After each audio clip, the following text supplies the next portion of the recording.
还有呢，就是我发现台北的生活节奏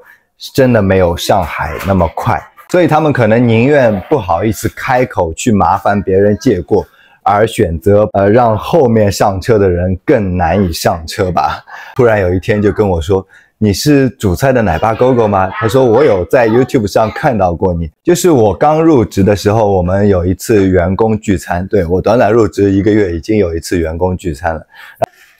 Hello， 大家好，我是煮菜的奶爸狗狗，来自上海，因为爱情嫁来台湾，因为家庭和孩子选择留在台北生活。原本是2个小孩的全职家庭主妇，现在是一个美编设计人员，时不时分享一些在台湾的日常生活。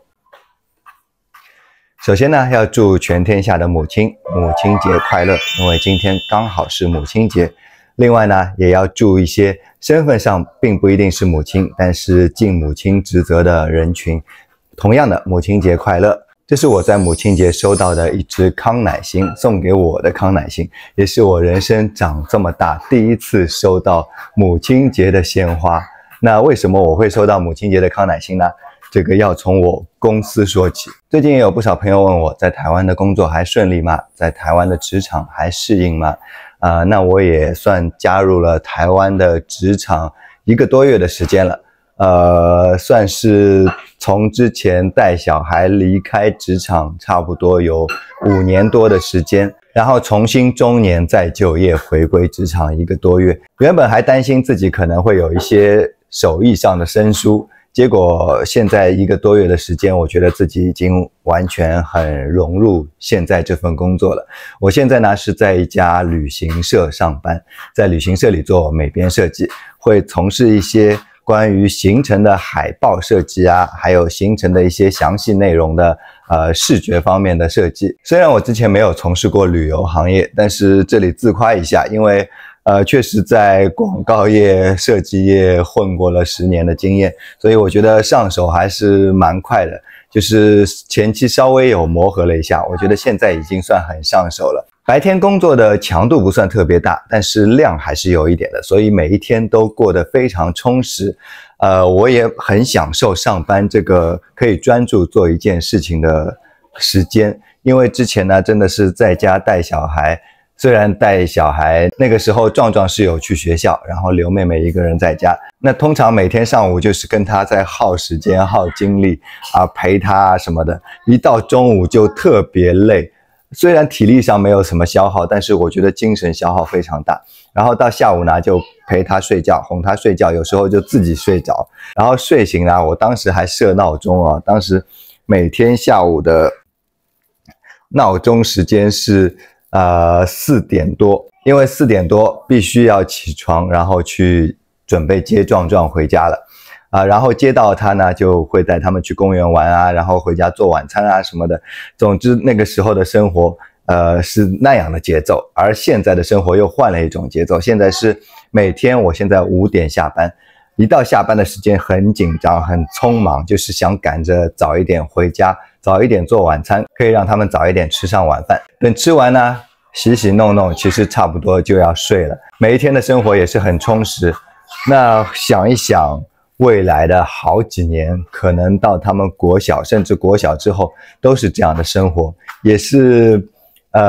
要去做一个心理上的转换。可以说来台湾这4、5年的时间，在我人生当中的转变非常大。那在公司的工作环境、同事关系当中，我觉得也是非常融洽。我们现在的同事对我都非常友善，让我觉得这个环境非常舒心。尤其是我们老板啊，我要在这里感谢一下我们老板，对我真的应该说是照顾有加。就是我刚入职的时候，我们有一次员工聚餐，对，我短短入职1个月已经有一次员工聚餐了。然后员工聚餐呢，老板盛情邀请我去，但是因为我家里有2个小孩要回来照顾的关系，因为果下班要比我晚一点，所以我要先回来照顾他们。所以我当时觉得有一些为难，然后就很不好意思的跟他提出说，我可不可以把家里2个小孩也带过去，因为没有人照顾。然后老板说带来，我非常想看到他们，因为他知道我是做 YouTube 之后就有看过我的影片，看过我们家2个小孩，他就跟我说非常想看到他们。然后我就厚着脸皮员工聚餐，把家里的家属2个小家属都带过去。因为带过去那天呢，刚好就是壮壮生日的前一天。老板就问壮壮几岁了，我就随口说了一下，我说明天刚好是4岁生日。那老板听了之后，马上就去买了一个蛋糕来现场给壮壮提前过了生日。我真的很不好意思，原本是公司的员工聚餐，然后变成了壮壮的生日会。你没有吃，你有没有吃啊？有啊。那你的蛋糕在哪？你要吃什么？草莓的。哇，那就要有这些的。哦，你要有这些的。好，那这块给你咯。巧克力可不可以？哦，那个巧克力片也是可以吃的啊。这个蛋糕我最喜欢。哦，你喜欢呢？喜欢就好。然后请完蛋糕，请完吃饭还不算，老板还说要送给壮壮生日礼物，送他一个娃娃。后来第2天我来到公司，老板带过来2个娃娃。他说我想了一想，如果只送给壮壮不送给妹妹，怕妹妹会心理不平衡，因为他觉得妹妹是一个很聪明的人，就是他会懂这些东西，所以他带了2个娃娃给我，跟我说一个给壮壮，一个给妹妹，真的非常客气。然后呢，最近有一个新入职的同事，他刚进来没几天，突然有一天就跟我说，你是煮菜的奶爸狗狗吗？他说我有在 YouTube 上看到过你。我当时内心在想，是真的还是假的，还是跟我客套？因为我们老板就是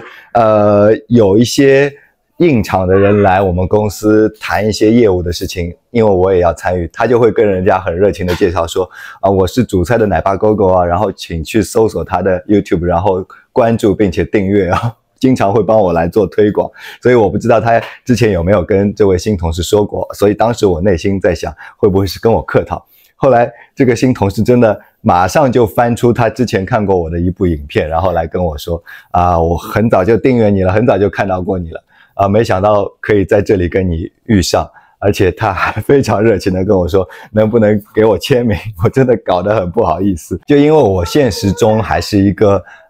I 人，一个比较内向的人，所以在现实当中接触到我的话，会觉得我在影片当中的形象跟我现实中差别还是蛮大的。那说到这支鲜花呢，就是因为刚好前2天是母亲节的关系，所以那天老板就拿过一支鲜花来送给我，他说你是奶爸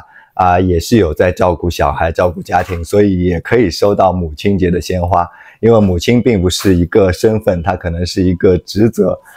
真的让我非常感谢，就是人生长这么大第一次在母亲节收到康乃馨。那说完母亲节呢，就刚好我在公司最近做了一张母亲节的海报，我们公司有推出母亲节的促销活动，可以分享给大家哦，促销力度非常之大。我们的海报名字叫做恋上旅途母爱同行，也就是它同时带来了2个促销活动，一个是亲子同游可以立减520，也就是带妈妈出游或者是妈妈带小孩出游。总之在5月30号之前报名并且参加我们行程的话，符合相应的资格就可以减去520的折扣。好康2呢，就是消暑一下，4人同行立减4000，这个力度更大哦。它是在5月31日之前，如果说有参与特定行程，4个人一起报名的话，就可以减掉4000块的新台币，这个力度真的很大。然后我们公司的行程呢，可以算是东南亚的旅游专家了，就是我们公司的泰国旅程或者是越南旅程真的做得很专业。它会在价格很优惠的基础上，要比同行或者是其他一些旅行社安排的线路更多一些特色元素，具体我这里也不展开了。总之我们现在推的几条线路有越南的线路，越南包括北越、中越然后有一些中国大陆的行程，大家有兴趣的话可以联系我们旅行社的电话，或者直接到我们旅行社来，我会在门口招呼大家的。那随着去工作呢，我对于台北的捷运观察又多了一点，又更深入了一点。我观察到台北捷运有几个比较特别的现象，一个就是坐捷运的女性比例非常高，就通常我站在那里，大概我周围会有3到4个都是女性，也就是男性跟女性的比例大概在1:4到1:5之间。我不知道大家有没有观察到这样一个特点，可能是台北通勤的话，男性开车居多吧，所以捷运上会显得女性比较多一点。还有一点呢，就是台北坐捷运，很多人真的很喜欢挤在门口。之前我有在影片里分享过，但是有一些人跟我说，他们只是马上就要下车了。我最近又观察了一阵子，发现他们真的并不是马上就要下车了，可能是台北人太客气了，我觉得就是他们不好意思开口说不好意思借过一下让我到里面去，因为真的车厢里面要比车厢门口空闲很多，所以他们可能宁愿不好意思开口去麻烦别人借过，而选择让后面上车的人更难以上车吧。很无奈，就是有一次我下班等捷运，等了3辆都没有挤进去，门口真的是挤满了人，你要上去的话势必要把他们推开，但是捷运开走的时候，我看到车厢里面真的还是蛮空的。还有呢，就是我发现台北的生活节奏真的没有上海那么快，也就是很多人宁愿在那里慢慢的排那个手扶梯或者是自动升降梯，而不愿意去走可能比较空不需要排队的人行楼梯。也就是我在松江南京的8号口出站，那个捷运站的出口结构是这样的，左边是手扶电梯，然后中间是人行的楼梯，右边呢是自动升降梯。通常我看到的画面就是左边的手扶电梯排了很长的队伍，因为电梯是分左行右立嘛，所以右边电梯的队伍要比左边更长一点。然后呢，自动升降梯那边也是排了很长的队伍，只有中间那个行走的楼梯没有人，所以我通常都是走行走的楼梯。然后一到下雨天呢，那个捷运站真的人超级多，像是松江南京站，它那个等捷运的人可以一直排到出口处的楼梯那里。另外再分享一个最近对于台湾的一些广告的感受。大家看我这个杯子啊，是海尔品牌的，它是这样子一个马克杯。为什么我会有这样一个海尔的马克杯呢？因为前不久我有参与了一个海尔的短视频比赛。那天也是机缘巧合，就是那阵子刚好妹妹托管到阿嬷家，我可以抽出时间来做一些自己的事情，就刚好在那个奖金猎人的那个参与比赛的网站上看到了有这样一个活动，海尔的一个推广新款冷气的短视频活动。我当时看到这个活动，其实脑海中就已经出现了整支影片的画面。可以说是一个比较中规中矩的，以一个传统的广告人来通过用户的痛点来凸显新款冷气的一些优点的这样一个思路，做了一支蛮中规中矩的短视频去投稿。虽然呢是有得了一个小奖，一个非常小的奖，有一点点小奖金，但是我有看过其他一些参与这个比赛的人的作品，有一些作品一看就不是出自广告人做出来的。它的画面在我看来可能比较粗糙，然后它的文案其实也是显得比较简单一点，但是呢它那个短视频会让人印象非常深刻。我看到有一支短视频，它是用在我看来比较粗糙的卡通来呈现的，但是它是配了一首歌，那个歌其实也很简单，但是非常洗脑，让人看完之后就知道这个冷气的特点是什么。然后歌词其实很简单，就是一直在重复这样一个特点，并且还有其他一些短视频，一看完让人感觉真的很飞，它根本不像一个广告人做出来的，但是就真的让人印象很深刻。有的是拍家里的一只猫在那里打滚，然后我也不知道跟空调有什么联系，但是它在说的文案里面有显示出什么猫在这个冷气下会很舒服什么，就总之让人印象很深刻。我觉得这样的比赛的意义在于可以让一个